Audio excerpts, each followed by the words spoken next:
What is the goal of trying to become a millionaire or billionaire in today's society? Because there's obviously a certain impetus for this, considering there's this exponential wealth gap where there's this like little tiny minority of people who are holding nearly half the wealth in the United States. So for most people, the ideal is something along the lines of never working another day in their life, living close to the beach, living in a house large enough to accommodate dozens of people, and having that all for yourself.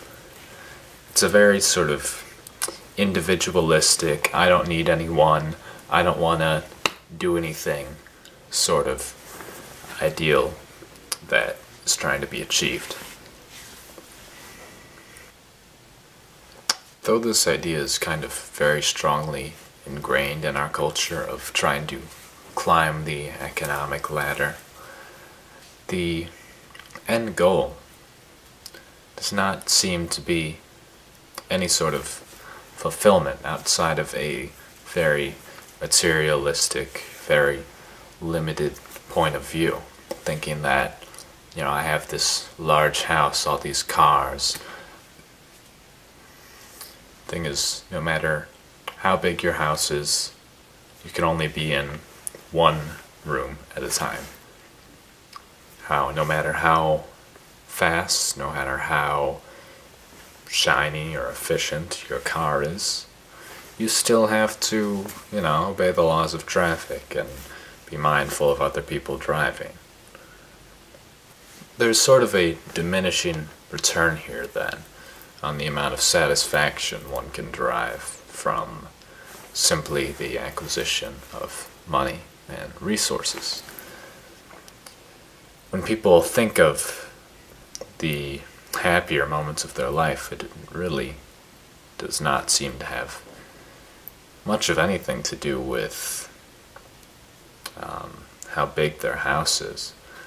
I mean, yeah, things like that can sort of add to an experience, but unless you actually bring in other people, unless you actually have something to use all of these expensive items for, then you're not going to derive any satisfaction outside of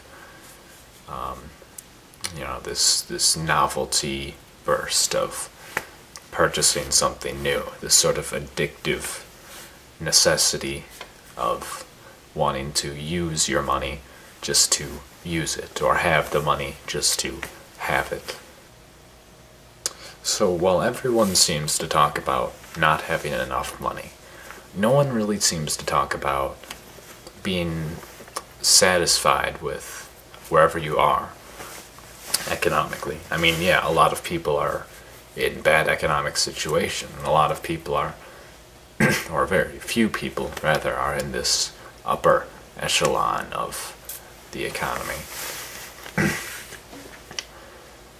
And instead of thinking about how much money can I gain, how much of a large house can I have, the ideal, the actual ideal, is thinking, how much money do I need in order to do whatever it is I'm passionate about, whatever it is that really makes me want to be having this house and having this car and this life and so on.